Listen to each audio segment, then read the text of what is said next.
Isabella Rossellini, Edward Berger, Ray Fiennes, thank you so much for being with me today. It's such a pleasure. Thank you. Thank you. So, a conclave is such a secret, right? What happens in that Sixtine Chapel, we don't know much. So, I would like to ask you, what makes it like such interesting topic first, and then I guess this is fiction, but where did the idea come from for the whatever happens in this conclave? First of all, it's a secret election, and that makes it interesting. You know, it's sort of behind closed doors. You know, no cardinal. We met a lot of cardinals. No cardinal will ever tell you what goes on behind those doors, but that's what makes it interesting. But it's also representative of many other elections that take, or many other positions of power that are suddenly vacant, and that people would fight for. That suddenly a sense of ambition gets awoken, and people are going to try to get that top job, and get out their knives and get it, and some say it's not for me, and others say like, oh, I want it, and so in terms of let's say the authenticity of it, the reality, we did a lot of research, and there's a lot of cornerstones that you do know, like how they elect, what prayers are said, what the ritual is. We had a wonderful advisor, a religion teacher called Francesco, who was with us every day and who helped guide us through this process, and who kept saying, this is what would happen now. And sometimes we had a question as, how would they do this? And he said, I think this way. I don't know 100%. And that's when you have to take the leap and say, we're telling a story. It's a movie.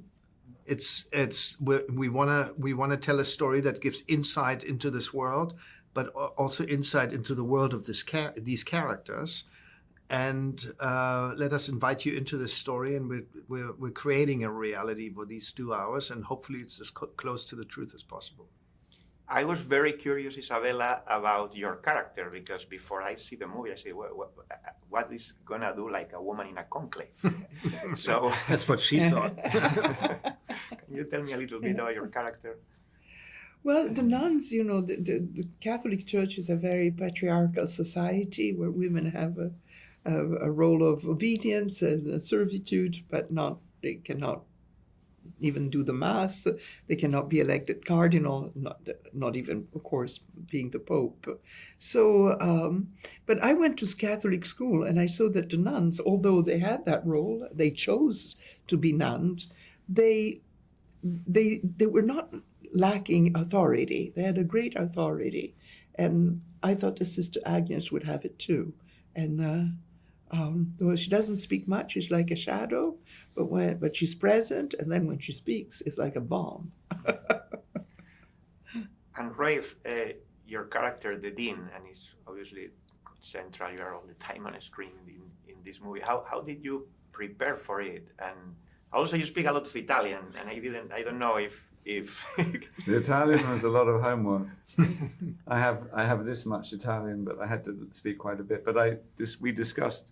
I said, I'm a cardinal in Rome. I would speak Italian. So Edward agreed to allow me to have some Italian dialogue, and of course Latin as well. I mean, I don't know how to answer your question. We prepare. I wanted to read about the Vatican. I met a cardinal. I read and wanted to be as informed as possible about the rituals. But really, it was like, what is the inner world of Lawrence? What's his life? What's his hope? I mean, the script it's just trying to be inside that. A man who's hoped to have a more monastic life, and now suddenly he's catapulted into running a conclave. He's not by nature an executive type of man. I think he's a holy man. I think he's a bit at sea in the Vatican. But it's about asking yourself, well, what is it to be like that? What is it, those inner struggles that you can't always voice? So often it's a big act of sort of emotional imagining. Do you believe that every cardinal really, in their more deep, wants to be Pope? No. And it's one of the things that is discussed in the movie. No, I don't. I mean, I think it's easy to be cynical. I'm sure there are cardinals who have invested in the power structures of the church. Other cardinals who got there because they are devout. And they don't have that ambition. And the details, the clothes, the robes, the rooms. I'm curious, where did you film, and how was the process to recreate that space, the inside of the Vatican?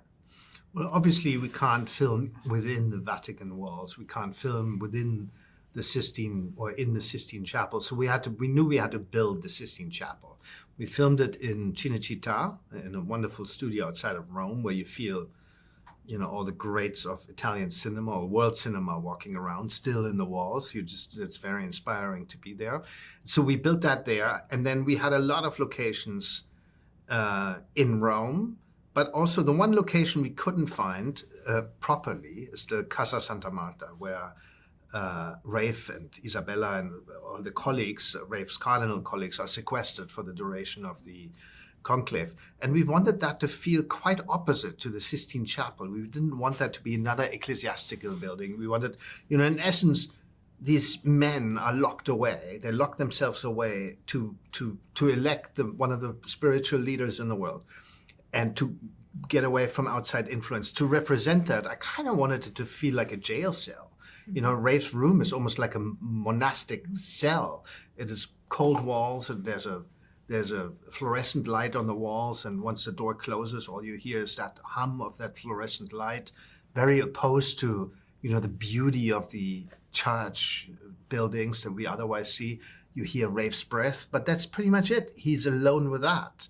So that once he's overcome that and he goes back into life, that really feels like a weight has lifted off his shoulders and he's stepping outside that claustrophobia. And otherwise, within those walls, they're quite gray in essence. Marble is, it's not very colorful. It's pretty white and black. That's pretty much it. So we really wanted a deep, luscious, rich red for the costumes, for his costume, and to pose that, slightly more muted color for Isabella, but a wonderfully opposing blue, and so that those are sort of the palettes, the sea of color within that architecture. Was there any involvement of the church during the process? Any feedback? And then later, now that the movie is out, it was already in Toronto and it's out now in October 25th here in the US. But any reaction from anyone in the church that you have heard? Well, the church is vast. The Catholic Church is vast, so there are going to be many different opinions. And our collaboration went as far as that we spoke to Rafe met a cardinal, I met a cardinal, Robert Harris, the author of the novel, had met a lot of cardinals to do his research. We had a, wonderful religion teacher, Francesco, who was our advisor during the proceedings, during the shooting, and who told us about all the ins and outs and made it as true to reality as possible. And but otherwise, for example, I had an interview, a podcast this morning with a father, with a Catholic priest who has a podcast, and he loved the movie. It was wonderful. It was like he was really enthusiastic. He saw it, and it was a great podcast. And but they're going to be, he's not like a general. He doesn't represent the Vatican. There's going to be other opinions, but I said also, we don't want to take down of the church. We portray these men and women as human with flaws and mistakes and strength.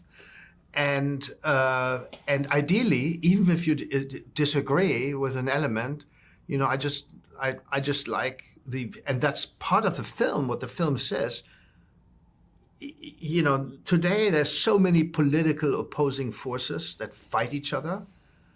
And why do we fight each other when we disagree? It's just a disagreement, and you try to have a discussion about it, and then you learn from each other. And maybe you convince me of your opinion. Go, oh, thank you, I learned something.